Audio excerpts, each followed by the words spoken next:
Hi, and thank you for joining us today on Transcending Ascension.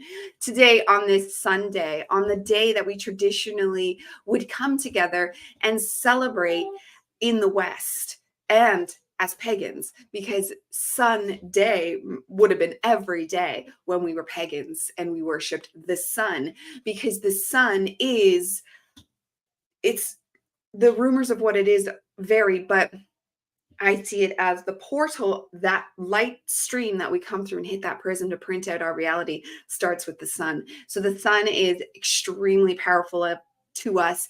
They saw it as the actual living God, like the actual face of God was the sun. There's a lot of suns, which they wouldn't have known back then. So what that really is unclear, but our solar system has its own living body. Our solar system is its own person, like as within, so without, the micro and the macrocosm. Our solar system is its own person, just like our body is its own person. And I'm sure in some other dimension, it's playing itself out in a more moving, living way than we see it with our eyes watching it through telescopes into space. It looks like it's not much of a story, but it has huge cosmic stories. Even the origin of us here on Earth as humans came from another solar system that got itself in this big cosmic drama. And this is where the Gnostic stories come in, and even earlier stories where all the alien mixes would mix around, and which one is true could be all of them, the way timelines work, really, technically. Okay, so let's get started today, diving back in with our Gospel of Thomas. Let's pull it up so you guys can take a look here and start sharing our screen, because we are using the Gospel of Thomas to keep us anchored into Christ-centered truth as we discuss and learn about metaphysical principles, because it's an endless, vast pool of knowledge that we do pull from, and you can end up washing all over the place, which I did for many years. Well, I found the best way to circumvent that and keep yourself aligned in truth as you ascend, to make sure you are ascending and not just learning information, is to always come back to some kind of Christ teaching. And we can find Christ teachings throughout. Like, we can find Christ teachings in the original Bible. If we go to the New Testament, we can find them here in the Gnostic texts. We can find them in the words of Buddha sometimes, all the time, technically, if you actually have what Buddha himself is saying. And also in A Course in Miracles, that is definitely very Christ-centered information. So today we will start where we left off. And I know we talked a lot about merchants yesterday. So today we're going to begin with 78. Jesus said, "Why have you come out to the countryside to see a reed shaken by the wind, and to see a person dressed in soft clothes like yours, rulers and your powerful ones? They are dressed in soft clothes and they cannot understand truth."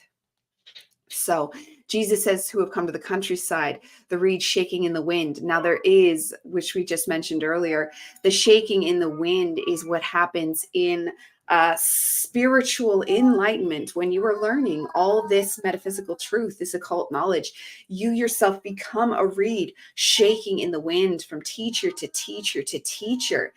And it's funny because it wasn't until I finally submitting myself to one living teacher here on YouTube that, and I finally told myself to get in, because she said that analogy of in the wind.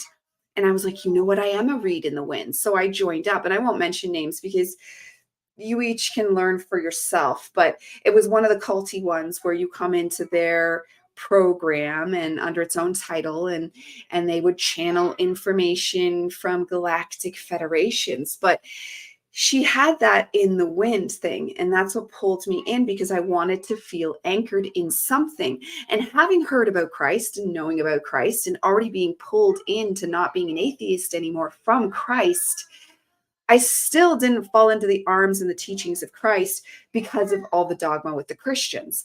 And this is why I'm here as a minister now, to pull back Christ, not for the Christians. We don't need a title. We don't need a name. Just heart-centered truth. And it doesn't mean worship of Jesus. You don't need to fall on his name to get the glory, what Christ really is and why it's a constant pull, is because it is that internal pull. Calling it Christ, it just feels the most correct. It feels like the best way to sum up what we're trying to say here, because we could make up a new name and maybe one day we will. And that's one thing we're doing as we take all these metaphysical teachings and tie them together, is we're seeing that this Christ energy sounds just like what Buddha was telling us, what just like Krishna was telling us about.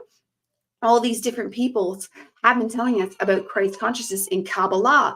The middle pillar has always been that Christ consciousness. So when I say Christ consciousness, these are the things I am referencing in teaching of Christ consciousness. And I feel truly, and I've like pretty much seen it, so I'm being highly tricked fourth dimensionally, if that not be the case. And either way, if someone is tricking me, it's to a place that seems to be only love and light and the unification of the globe as a realistic whole. So this isn't this isn't a new way of living. Like the new age, the new era is not the cult they keep wanting to make it seem. So going back to that original YouTuber person, they were making it a cult. And I saw that and I jumped out only after a couple months. Anytime a teacher tells you to not listen to any other teachings but their own, run. But she used that analogy of, oh, you're just flying away in the reeds, which is true. But should we dive into the arms of YouTube teachers as the calling force? No. This is why Jesus adds that, and we don't even have to, Yeshua, Jesus, I feel like Jesus has the most power because of the way collective consciousness works. That name is an upload into the collective consciousness for us to grasp onto. So Jesus is no longer that old person actually named Yeshua, which translated would be Joshua. That his name is actually Joshua, technically, if we're doing translations here.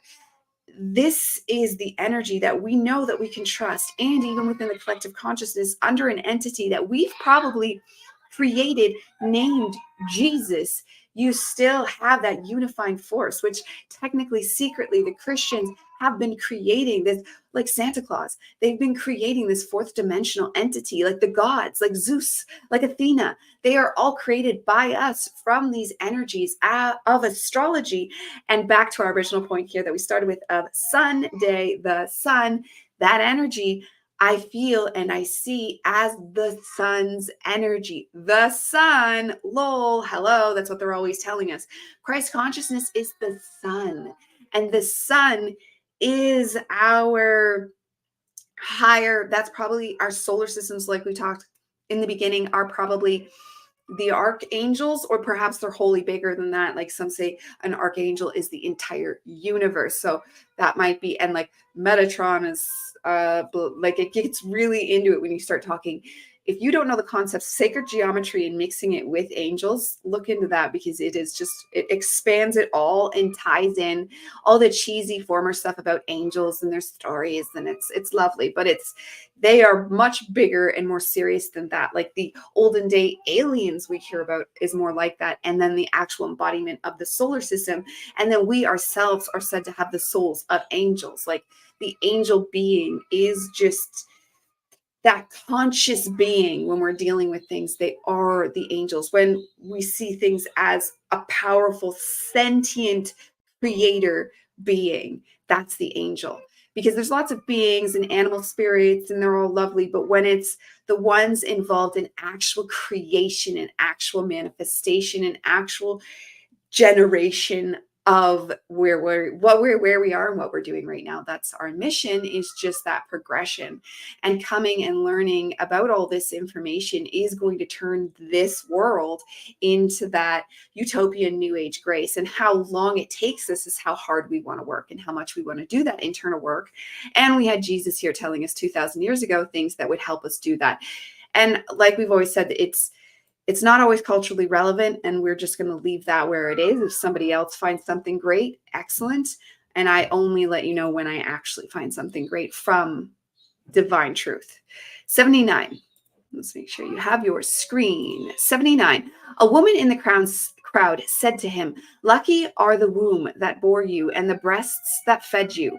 He said to her, "Lucky are those who have heard the word of the Father and have truly kept it. For there will be days when you will say, 'Lucky are the womb that has not conceived and the breasts that have not given milk.'" Now that is they're saying that will be a dark time when people say that such things. And that's a little, because we're in a split right now. So I talked to Topia because there's timeline splits. I'm not sure exactly how that's going to look, but one thing is for sure is it is happening, and we see that. And there's a clear division of the atheists, which I used to be on that side. So that's why I'm in a complete reborn. I'm a completely different person personality wise, but internally inside the inners of the inners, I am not. I am always the same. This is where we learn that the witness is the true self, because when you get that experience, and not everybody gets that, of complete reborn, you see that the eyeballs, the watcher, is always the same, but it's just your reactions to things and the way you talk almost, and the way you feel. Like if somebody says something, you completely output a different response. That's like being reborn, and it's a slow process, but it also has fire shooting instant anointing moments too, where this is enlightenment. This is the journey of enlightenment, the spiral of enlightenment, the expanding of consciousness. You will notice, and this is why we learn those things of die to the self, because your ego, when it first starts to happen, but it gets less powerful and it gets more rare. But your ego, especially in the beginning, will really stop you, and it will be scared of its death, and it will make up any excuse. Like, let's say, for example, I'm telling you something really profound, but my hair's too long for you. Don't listen to her. She's got too long of hair. She's telling you wrong stuff. And that's a silly example, but this is the kind of thing that the ego would tell you. And this is why we need to learn the heart. Because when we learn the heart will tell you if I'm a yay or a nay. And sometimes people can be a good person. Like we talked yesterday of Lee Harris. I think he's a wonderful person, but I moved on from his teachings. But he's still a wonderful person in his place and in his realm of teaching. He's still teaching love and light, and it's beautiful. And we find our own growth moments that we use to transcend and find ourselves a completely different person. So over here, back to the quote, what he said right there will tell you the other side of things. If somebody's not enlightening, lucky are the womb that has not conceived and the breasts that have not given milk. Now, how much is not, and it's fine if you don't want to have children, but I don't think anybody that truly from a heart-centered place chose not to have children because of a mission that I'm sure, and if it's in a heart-centered way, it's because you're on a mission. Because I had similar feelings myself once upon a time, but the call for children was too great. And maybe it's biology and maybe it's not. But if you're celebrating not having children, and tell me that's not divine synchronicity, if you are choosing not to have children, that's fine. But when you're celebrating it, oh, thank God I'm not going to have a baby on this boob. Oh, thank God I don't need to look after that brat. What does that sound heart-centered and holy? No. And usually those people are the atheist other side. And I'm not trying to villainize a side here. I'm just merely pointing out what Jesus has said to us, and that he's telling us to beware, for there will be a day when you say, that means the dark times that are coming, the dark times that are here, because there is just always the light and the dark. And we do want to find ourselves in a place of balance where we see both. And I hope, and this is probably how it's going to look, is that we do find a way to come together and live together. That would definitely be the less dramatic way of this all going down. But we shall have to see with that. That is for sure. 80. Jesus said, whoever has come to know the world has discovered the body, and whoever has discovered the body of the one, the world is not worthy. And whoever has discovered the body of that one, the world is not worthy. There's lots of mentions of the body and the body and the body and the body. And when you're reading it, especially even in the normal Bible, the body and the body, it's all the body of Christ, which is the body of us, or it's the body of the cell. It depends on the light, because if he's saying it in a negative way, the negative way is usually the physical body, which that's their way of referring to the ego when they talk of the physical body. But when they talk about the overall body and not being worthy of the body, that means you are not able to get in with the rest of us. And like we were saying earlier, in that Christ-centered space, that's just the unified space. That is the all is one space. This isn't bowing down to any leader or teacher, because the all is one space is a space of sovereignty.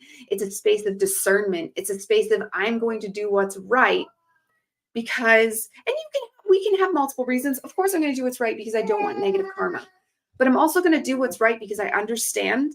And it still would come from a selfish place because that's going to make the world better for everybody, and me included, So this is where we can understand that things can have a selfish reason, but more you lead with the heart, all you're doing is feeling the good space. You're feeling the pull of the positive towards Earth having a positive outcome. Like that's what I feel when I'm in the Christ space, which is easier on our Sunday.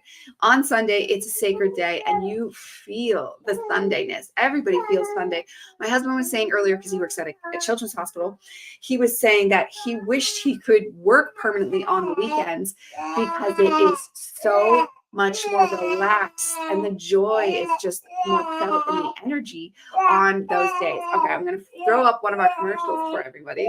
Well, I go resettle this little man. And this one's fascinating with St. Patrick's Day recently coming by. I felt this is a vital truth. You should all hear it. It is shocking. This is going to ruin it for a lot of people that love St. Patrick's Day. First of all, it has nothing to do with Irish pride. That's how it was shown later. There's nothing to do with leprechauns or Irish pride. It has nothing to do with that. You just killed two great fantasies. I know. Right there. Really, if you look into what that was, is that St. Patrick, right, the St. Patrick was a Roman. His father was a Roman official, and he was tasked, just like the Roman Empire did with destroying the Gnostic people who originally were the Egyptians and burning the Library of Alexandria. He was tasked with going to Ireland and the UK and Scotland area, but we specifically think of it as Ireland because that was the core of this, right. Where they went there and they were supposed to eradicate the last group on the planet that was still studying was that ancient old religion who were known as the serpents. So if you look at the story of St. Patrick, he was ridding the serpents, the snakes, right? The snakes from Ireland. But if you look all throughout geologic history of that region, there's never been snakes that lived there. It's a metaphor. It's a metaphor for the Druid people and pagans as a more general term, anyone who didn't follow this monotheistic Christian religion. And they were seen as a threat because they were the last group that had the ancient knowledge, and they were greatly demonized later. So what happened was you're celebrating the representation of the genocide and cleansing of the last serpent group on the planet, the Druids who built Stonehenge.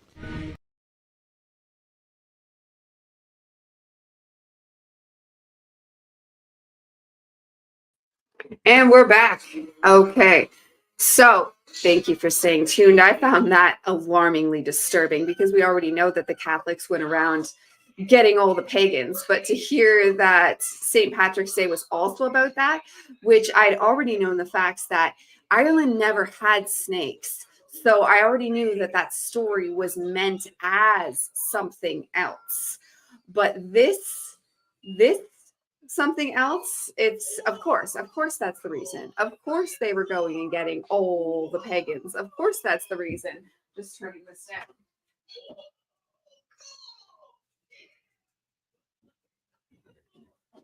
Okay, the life of the trying to work mother minister. Next we have, let's pull our screen back up. We have 81. Jesus said, "Let one who has become wealthy reign, and let one who has power renounce it."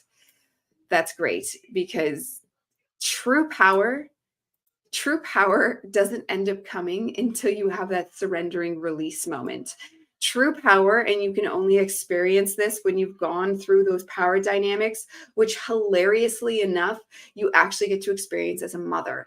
This is why having a family goes so much deeper, and why it's of the soul, and why, if you have a true calling and you can't have children, or you can't have children, that's how you know God's telling you, okay, God, children are not for you, and that's okay. And everybody has their own journey in that. And it's a very painful journey that's getting more powerfully obvious today. Like it's en masse with the food we're given that people are not able to have children. But if you can, and you will, and you want to, you find so many lessons inside them, and they are power dynamics. You're the mother. You should be listened to, but I don't want ego.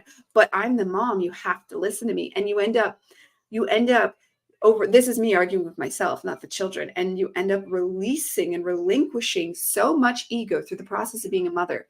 When you go into it already knowing, because I went into it already knowing I was going to be a conscious parent, like conscious parenting.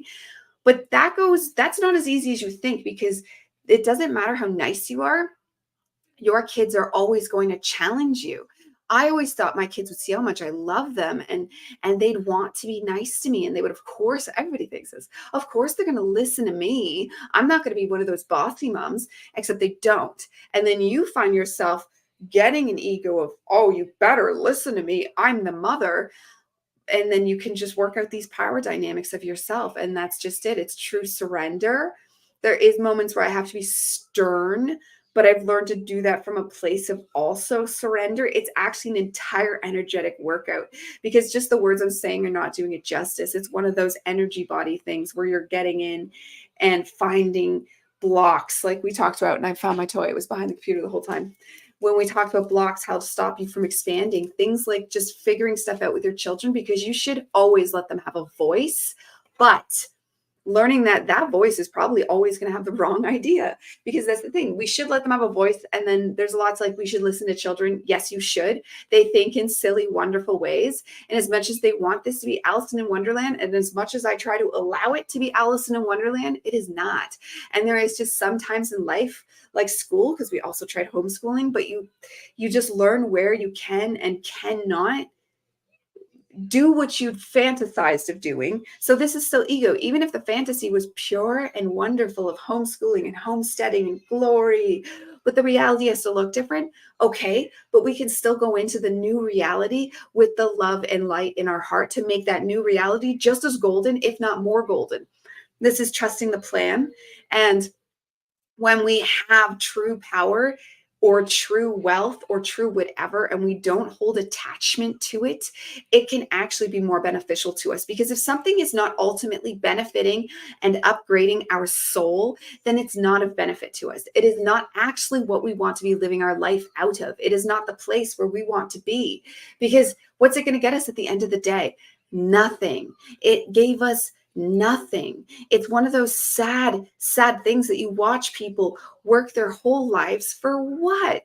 Like my own mother was an example. She perished before she could retire and have that golden age. Meanwhile, she worked for the majority of our lives in our childhood. And I remember when she didn't work, and it was a much better time. We were a lot more poor, but we were a lot happier. We were a lot more together as a family than we were when she worked. So what does money really get you? If it's getting you heart-centered, actual alignment, like you're using it to better your spiritual life somehow, which there's always different ways. And sometimes it is a vacation. Sometimes it is clothes. Sometimes it's crystals and things. Like it looks different for you depending on you and who your life is. But if it's from a heart-centered space, then you're good. That heart center is that Christ consciousness generator in our living body. That's where it's going to be for us. 82, Jesus said, whoever is near me is near the fire, and whoever is far from me is far from the Father's kingdom. That's perfect, because our closest representation of spirit is fire. Fire is the spirit, where we find the power behind the spirit. It's fire. And this is where we learn alchemy, because this is when you know alchemy and then you know your elements, you really get to see the actual scientific exposure, the scientific reality that is enlightening when you learn things like alchemy and you see how it works within the self, and then you learn how to feel it. Like you actually are that boiling little petri dish pot, releasing the old when they're taking something and they're changing its molecular structure, but you have to release the old to bring on the new. So we are alchemy. And when you learn the way the elements work, and then you learn how the elements are different emotions inside you, like the ether becomes air, and the ether and the air combust and make fire. And that's why the two of them together, ether and air, combust. So that's the mind. Air is mind, and then the ether is pure spirit. So pure mind and pure spirit come together and combust into fire, and then the fire is our soul. Like the fire within us is that's often when I love, they have the new emoji of the fire heart. The fire heart is our soul. So if you ever see me talking around on social media, the fire heart is the soul, because that's the fire within us, within our heart. And we often feel the heart burning when we are really like passionate, when we're really lighted up to do something. So the fire, when you're close to the fire, you are close to me, you're close to Christ consciousness. Often when he's saying, he's not saying me as in Jesus. This is why there's all these different tales of who really was Jesus, and it doesn't matter. When he says me, he means Christ consciousness. He's talking from that Christ consciousness space, and that's our fire. And you want to feel close to that. And when you're not close to your fire, so when you're doing life things like not of the soul, a lot of jobs are not of the soul. A lot of pursuits are not of the soul. Like, yes, we want a house to feel safe. We want as much money as it takes to feel safe, because when we feel safe, we can move out of that root chakra, sacral chakra area, because and then when we're down in those lower chakras, we're going to be more negative people. We're going to, like, for example, you can see it right now. She's crawling all over me, which is fine because I'm in a calmer space. But let's say I was more escalated. I was arguing with one of my sisters, and she tried to do that. Then I might be, don't you see I'm doing, because I'd be in a lower fear-driven space. When we're in a lower fear-driven, she still knows she's not allowed jiggling the camera though, and we're getting close to the desk, aren't we?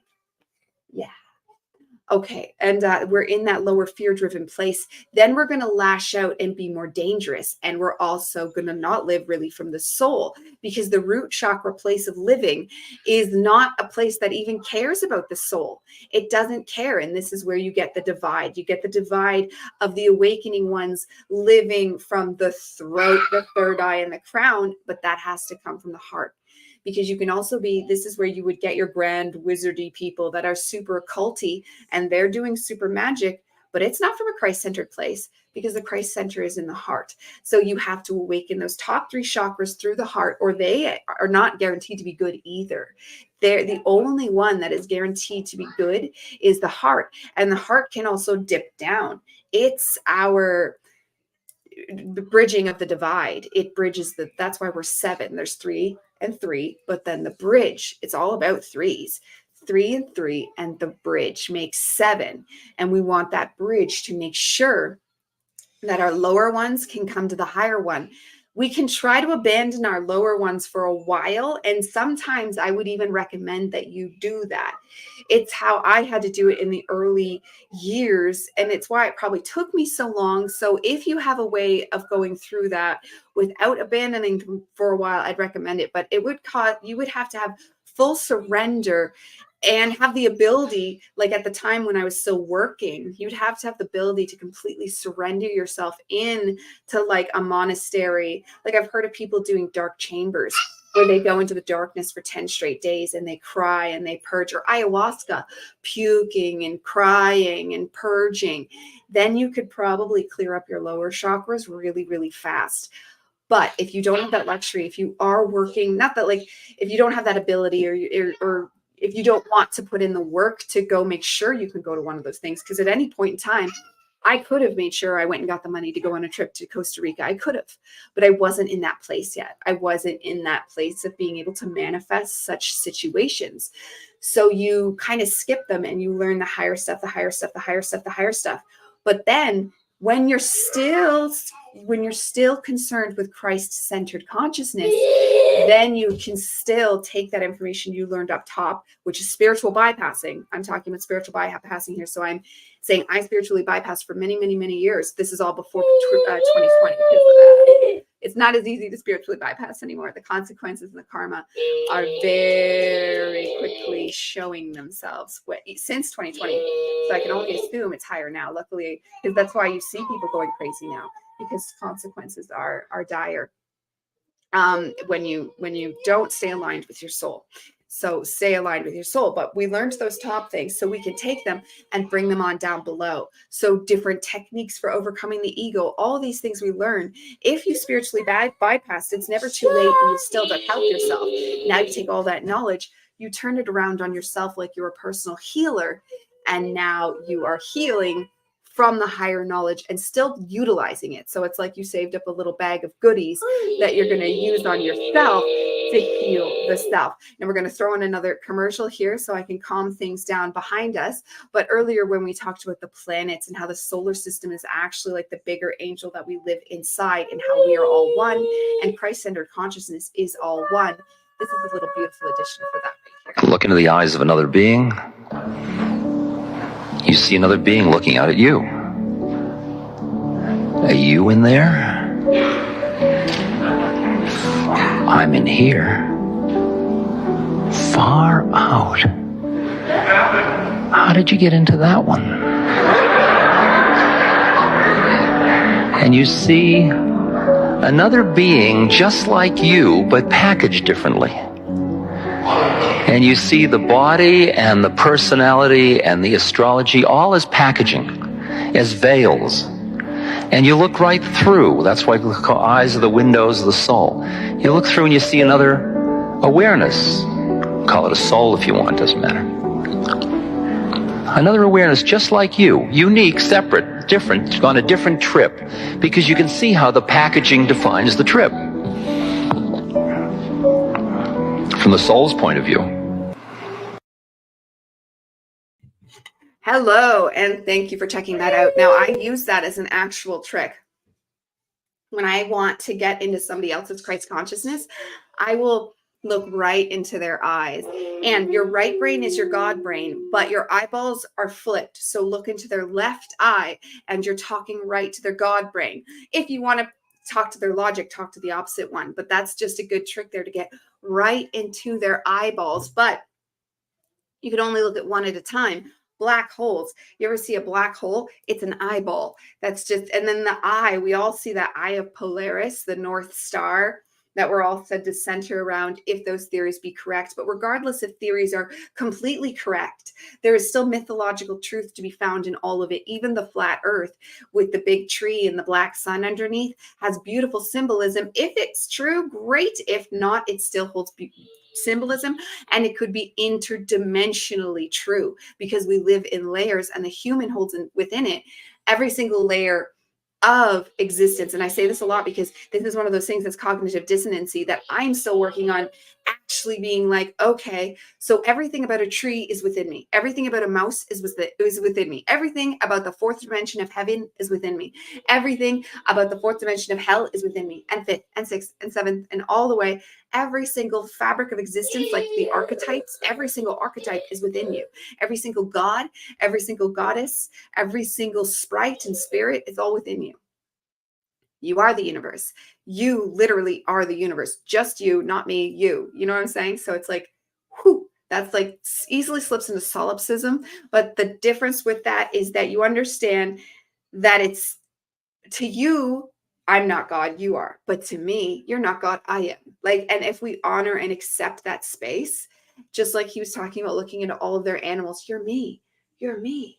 And time and space are not real. There is no such thing as linear time. That's just our perception of how we go through things. This is how synchronicities exist, is because it's not real. And that's exactly how we play every single part and character throughout time, throughout existence, that will and ever were be. This is the Akashic Records quantum field that we can tap into everything that's ever been, because we are everything that's ever been, right down to our molecular structure, where the insides of our atoms are popping in and out of time and space within millions of times a second. It's just woo. And a lot of this stuff we're starting to see, like the in and out of time and space, they see that it disappears and they just think it's a different dimension. They probably think it's the stranger worlds dimension, which apparently is a real dimension, but it's not. It's actually going back through all of time and space, back to the divine absolute, and then back again. Again, if those theories are to be believed, but they are the ones that I truly, truly see, because they explain how the all is the all. You know, how the all is the all, and the anthropic principle. It's mind-boggling. I'm not even there with completely, and I don't even know if a human is capable of completely understanding it, besides psychedelic trip style meditations or actual trips where you do see and feel the embodiment of all dimensions in all time. But then to be able to explain that in a human way and get somebody to see what you're seeing is a whole different story. Okay, 83. Jesus said, images are visible to people, but the light within them is hidden in the image of the Father's light. He will be disclosed, but his image is hidden by his light. Oh, that's so, I love when he's like reading along with us there, because that to me just like, you will not always see the vision of what God's but the light is the light, and God's within the light. God is all light. The all is mind is really all is light. Because when you look back to that translation of that word that we even used, it also is light. So the all is light. And then that's mind. The mind exists within the light. The mind, the thoughts that make everything. Like the mind makes the sound makes us. It's fascinating to see how, and this is how we all tie together. This is how we scientifically are all one. And right there, ooh, I could feel the cognitive dissonance. That's the kind of things that'll set you for tailspins. And you just have to let it set you through a tailspin. We talked earlier about how the ego will like stop you, and it can create blocks. It can create blocks that'll stop your expansion. And that will do it in those moments when you're cognitively dissonant, and you literally can get dizzy. I love it now though. Now I seek it like a rush. Like, give me that info, and woof, and then you get dizzy and you get, oh my God, what is reality? Just let it fall apart. This is letting yourself die. How all those religions would say the self has to die. That's how. You don't actually have to abandon your family and all your stuff and go off to the woods to meditate. No, you just have to let those moments knock you down and go, I never really knew who I was. I never really knew how the world worked. I never really knew how to even talk or understand other people. And then let that come over you. And it might be insulting. You might cry. This is the purging. You might cry. You might realize you've wasted years of your life thinking the wrong things about the wrong people. But you get to the point where you laugh and you're like, oh, another one. Yes. Ha, ha, ha. And you just let it go. This is the Mad Hatter, right? You just let it go. And then whoosh, you're a new person. The law of rhythm, how you just kind of have to let yourself have that cognitive dissonance. Let yourself feel a little schizophrenic for a day or two. But stay, are you grounded? You have to let yourself be ungrounded sometimes to let in the new revelations. Like, let's not forget the root chakra is, if you stay in it, will not let you grow. You have to go to the air. You have to go to the light. You have to go up, and it can throw you for a tailspin, but let it. This is why we meditate every day. This is why we learn breathing exercises. This is why we do yoga or things like the 5 Tibetan rites.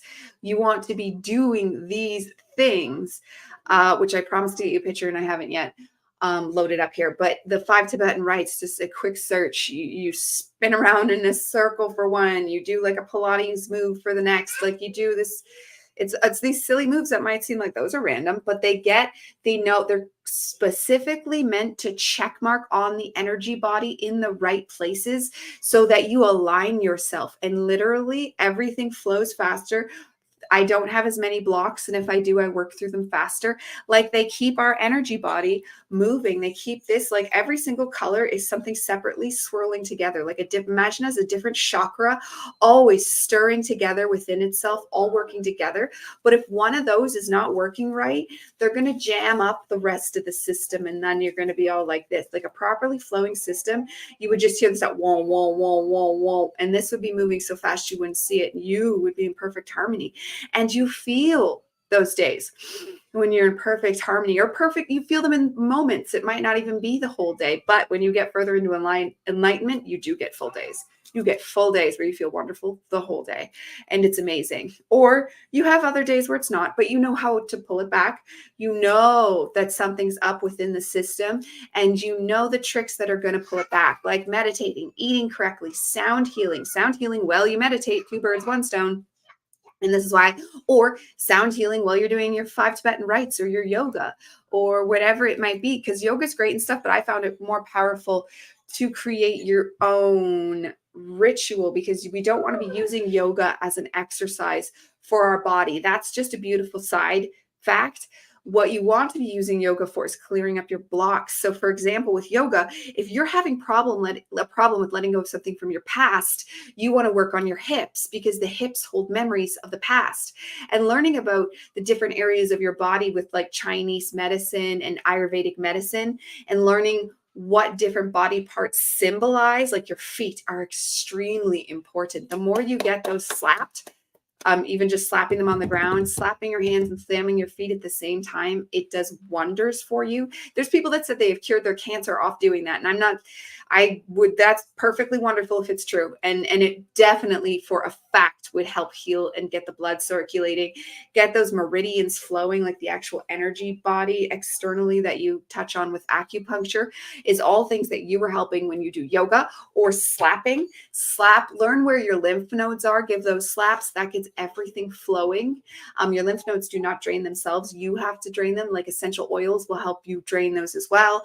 And tapping. And then we all know the tapping. And then there, and there on each. You want to keep doing that. That's just the basic one. There's tons of tapping you can do. People that teach tapping all over to let things go, because your body, your cells of your body itself are going to hold on to your past trauma.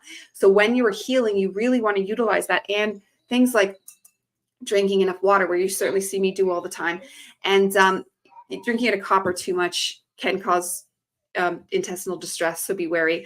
But wearing copper as well keeps the energy flowing within, because copper it will enhance anything. So if you have a crystal, anything, your own energy body, it will help enhance it. When you add more power to your energy that's flowing, think about it just like in a dam. If the river coming out the dam is more powerful all of a sudden, it's going to smash through that dam. Well, we want to be smashing through all those dams we hold within us, from our own traumas, from our own mindset sets, from our lived daily experience. We don't give that enough like looking upon.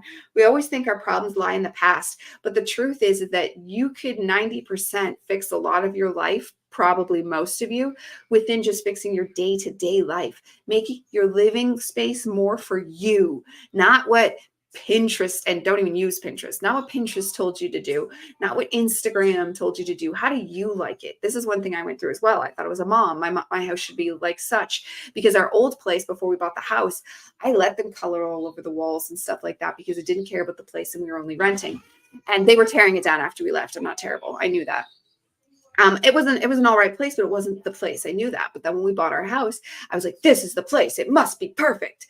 And it was surfaced all these new things that I did because I was already awakening. I was already doing really well until we moved into this house, and it threw me into this whole new layer of life that I had to unpack and heal through. And it's funny because I had to heal through being too perfect. I had to heal through because it was fake. It was inauthentic. I'm not perfect. I am a woo-wooey, not good at being responsible person naturally. And you can still, but this is where you learn being in divine flow will help you be responsible. I'm not joking when God reminds me to do stuff. I'll get pings in my brain telling me I have my own internal alarm system now. Like I have my own personal assistant now of the guides of the internal self, your guides, which do feel like a multiple amount of people, probably 12 zodiac, but you have a bunch, male and female, and they guide you, but they are part of your whole monadic oversoul layer. So just see them as the higher self. And even people that think they're talking to galactic beings are probably just talking to this monadic oversoul guiding structure. And you don't need to give them names or anything. I've heard only one name myself, and that's only when I get into deep talks with them. But that's another way I would throw myself back in the past, and even now still, is astral projecting and specifically talking to them. I can talk to them when I get really, really deep, but then it can almost throw off my natural flow of just doing it, because I'll always go in with that expectation of hearing specific words and talking deeply to them instead of just being comfortable and allowing that I'm more surface layer right now and I'm hearing them in the background, like just thoughts of my own come into my head to do this. But I know it's ultimately coming from them. But continuing that flow, continuing the removal of blocks, continuing the heart-centered Christ enlightenment keeps it all flowing, keeps it all clearing out, and keeps it all moving so that you're with that light of the Father that we're originally talking about here. We want to be looking and seeing all the ways we find that fire, if we find that light of the insides, because this world is designed to block us from that. This is the hell realm. It is. For now, the kingdom of heaven is already here, though. We just need to see it as such and live it as such, though, not just see it. Okay. 84. Jesus said, when you see your likeness, you are happy. But when you see your images that came into when you see your images that came into being before you, and that neither die nor become visible, how much you will have to bear. So cognitive dissonance. When you see your likeness, you're happy. But when you see your image that came into being before you, and that neither die nor become visible, how much you will have to bear. Now that's cognitive dissonance he's talking about right now. When you finally start to see and understand the truth of you and what your soul is, you will not be able to bear it. And this is where I feel like we have come farther than them, because they were just learning to read. Like, think about it. The majority, they had scribes still back then. Most of them didn't know how to read. This is why one of the most enlightening, cheesy subjects that we had for so long, like people like Joseph Campbell, but was literature. He taught at Sarah Lawrence, like that cheesy literature school, which, fancy and stuff. But like, he was this profound teacher in our most recent history, died very close before I was born. So I had my own, ooh, maybe I'm him. But because you always like to think of who was I? Because we were so very many people though. And we all interlayered, and that will blow your mind when you try to think and embody who my past self was. There's so many people that think they were Cleopatra, because she was such a powerful entity that she broadcasts loudly into the collective consciousness. And that's why we can all tap in and feel like a real kinship with her. But we, Steve Freeman from down the street, like Joe Beckingham around the corner. Can you tap into that guy? No, right? Because they are not pumping huge imprints into the collective consciousness, because that's where these things exist. Like we were saying earlier, how Christ and the form of Jesus is so deeply powerful to us now, because it's taken on that space of oneness. It always was, it always will be. That place of unifying oneness, where we all come from that projection of the sun on Sunday. So next we have, pull you up a screen.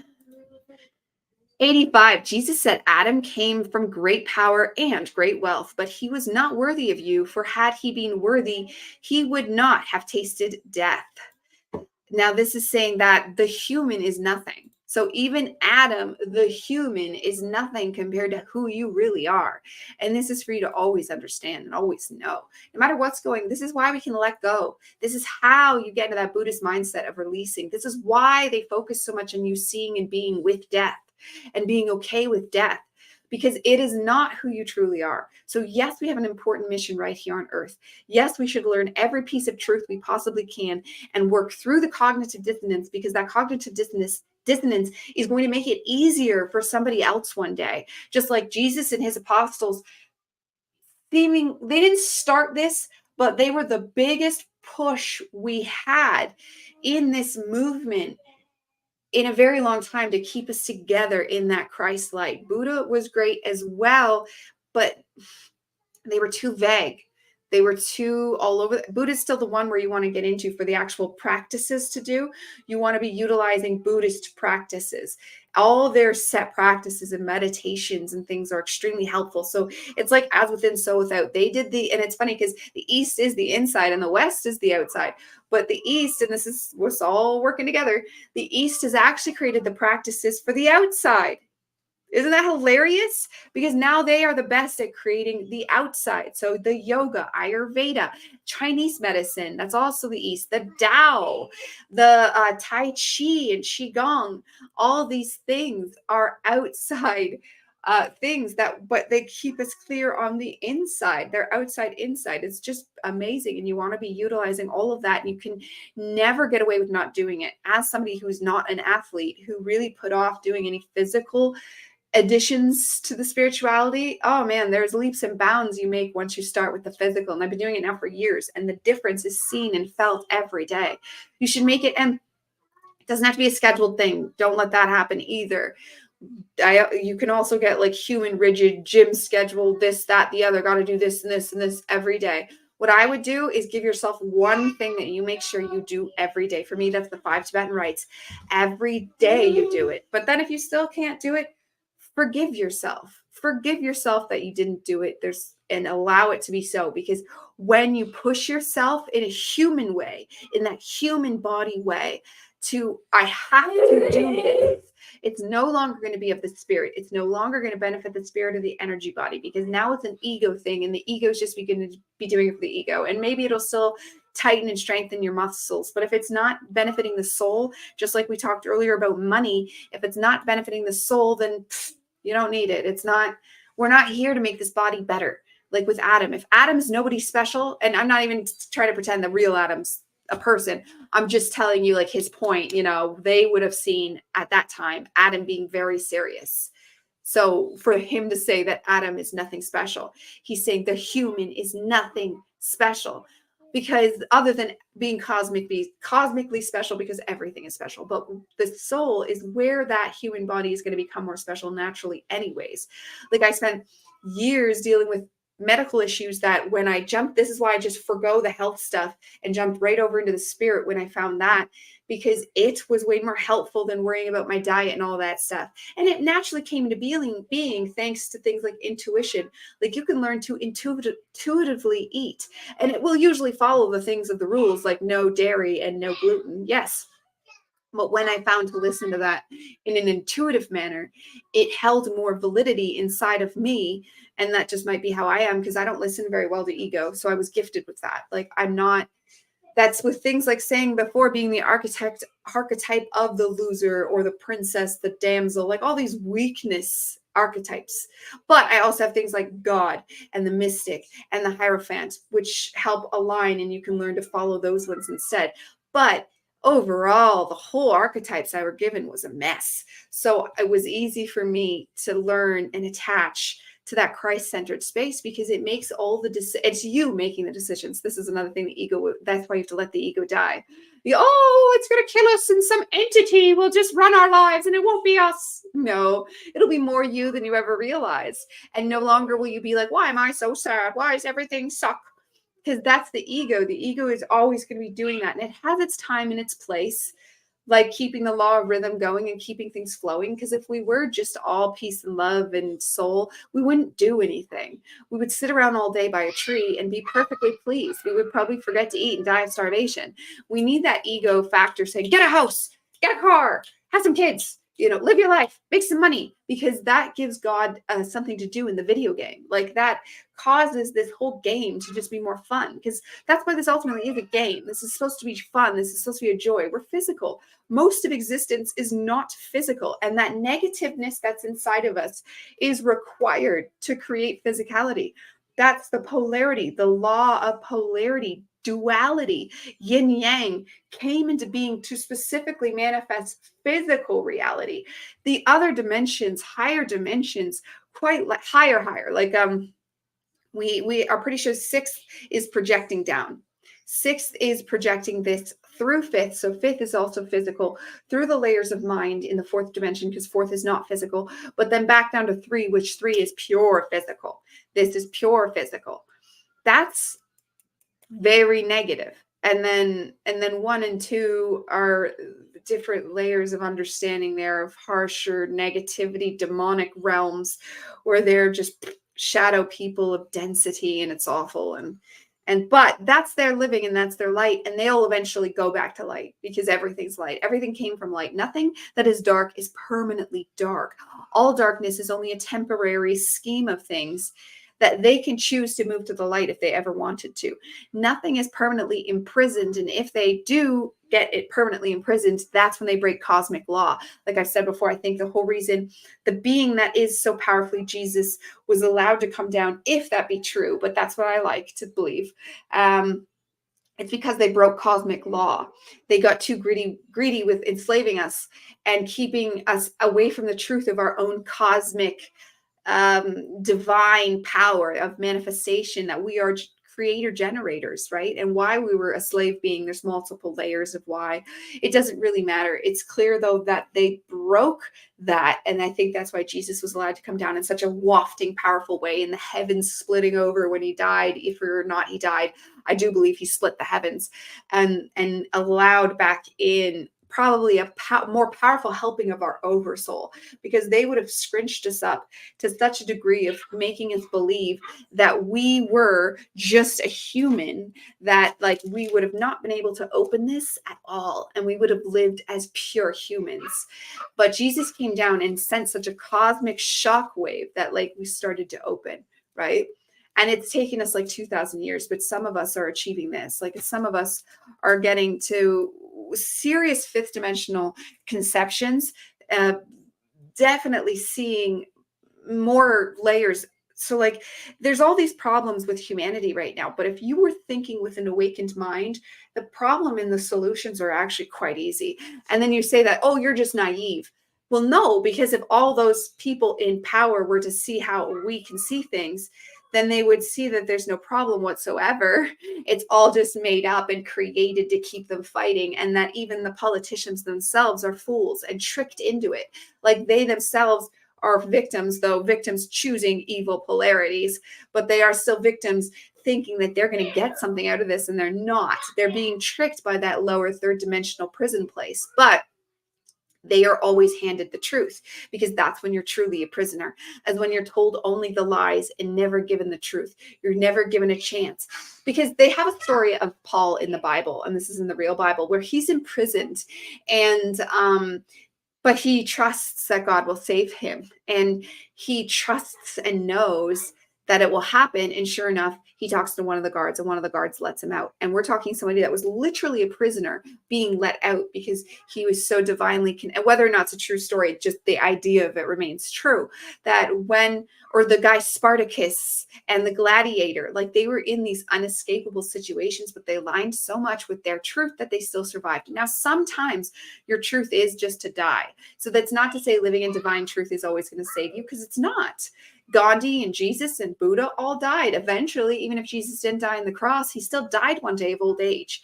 So in the south of France, if you want to check out the Cathars, that's where my people are from, and the Rh negative bloodline. So there's some that say the Rh negative bloodline is evil, but actually I know theories that the Rh negative bloodline is Jesus's bloodline. What? Just saying. That's one of the theories. So that's just a story we can fall on. But eventually, regardless, he will die, and I will die regardless of my Rh negative blood. My mother died regardless of her Rh negative blood. You know what I mean? And we will all pass on and move on, but that's okay if it's from a God-centered light. If we did everything in our God-centered truth, and we would be able to choose at that point, that's escaping the wheel of samsara. If we held in a God-centered life strongly enough, that we would be able to just be still within our power when we died, and be able to, yes, that's paint. And we would still be in our power when we died and just choose, okay, I'm not going to come back. Or we would choose to still come back. Now we're remembering way faster. We're remembering way easier. We're remembering way more clearly. We're remembering with just more ability.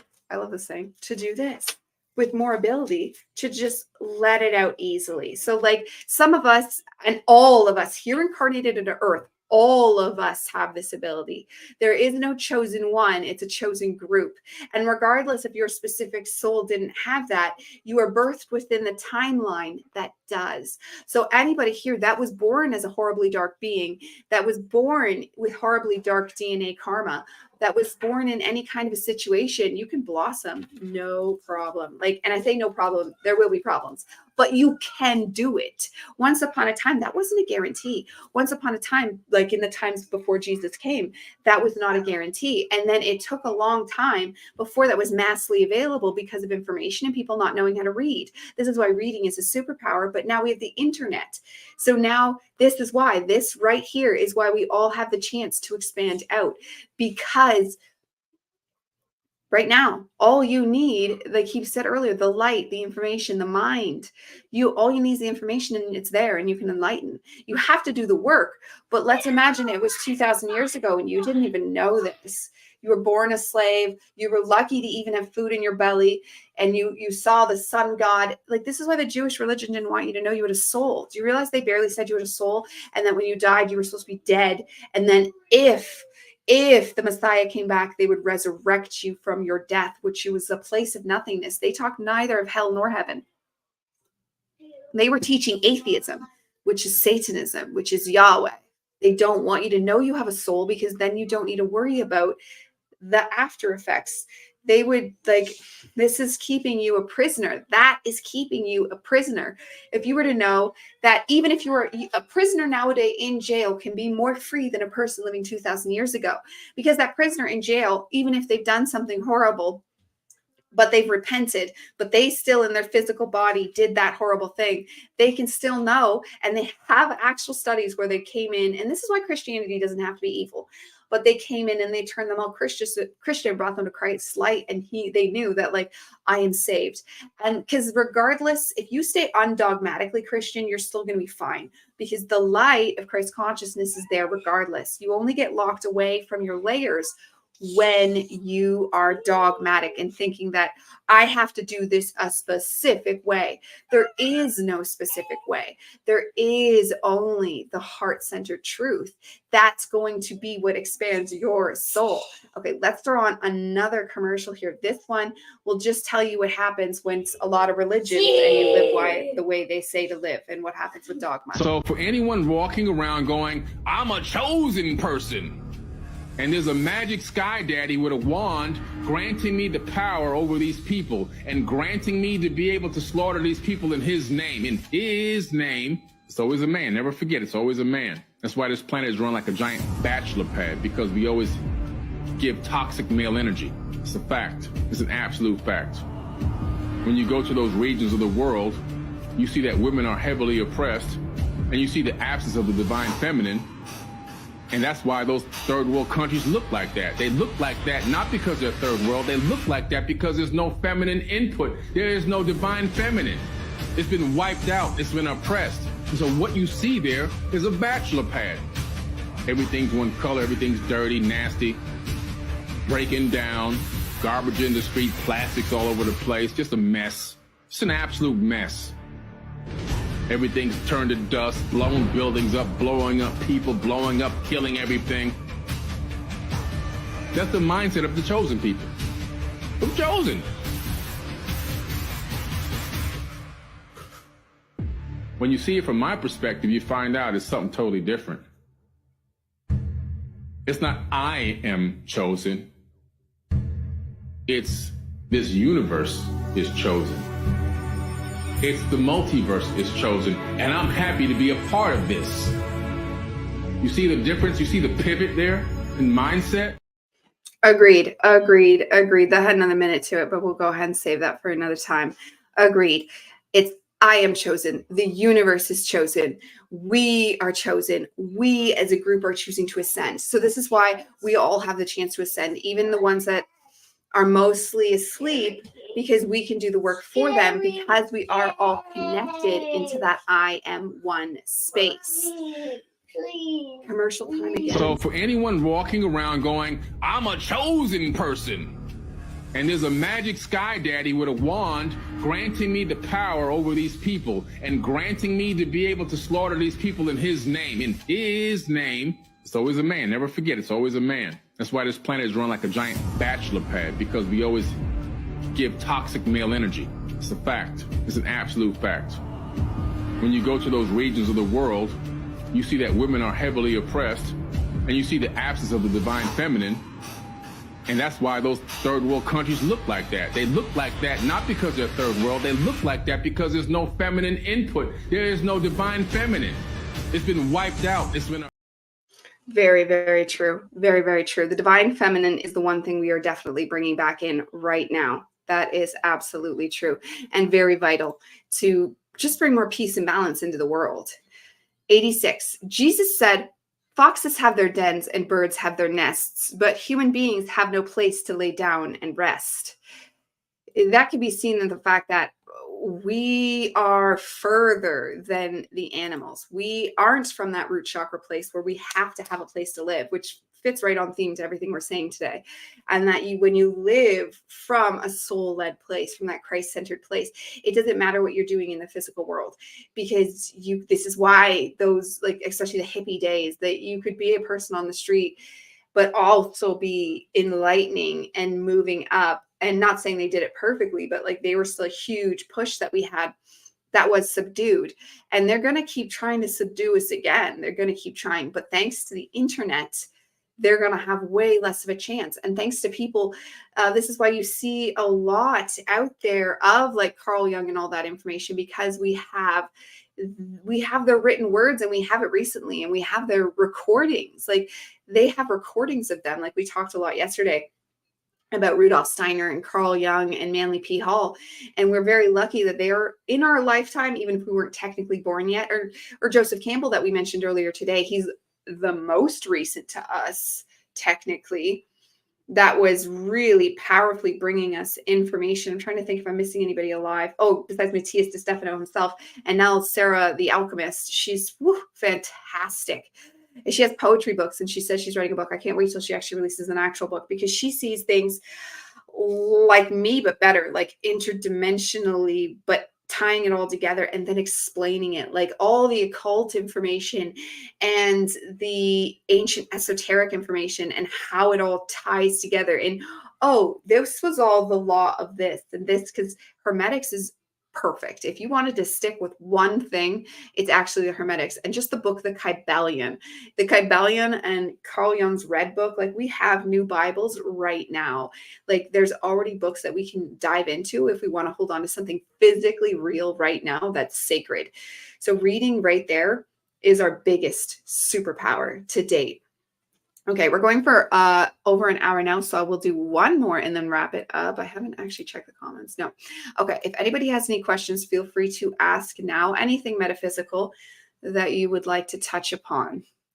87, Jesus said, how miserable is the body that depends on a body, and how miserable is the soul that depends on these two. Yeah, 100%. And that's him saying the body as in the body. How miserable is the body of the soul that has to deal with the body. And you're nothing if you're stuck in the body. You are just absolutely miserable if they have to depend on that. Like that is the worst kind of life that you could have, where you're just living in that body space. And like this is an atheistic space, but there's tons of people that think they're religious that live in that space. They think they believe in the God and the Bible and all that stuff, but it's such a dead issue to them. The fact that like Christians would think that the Father was in the clouds, like that God was some one person being, that doesn't even make sense. What makes sense is the Hermetics and God being the all. That's where it really hits, and you're like, now I can see everything. If you were to teach someone a first lesson, that is the one. So thank you for tuning in today to Transcending Ascension, and I look forward to seeing you later. Goodbye for now.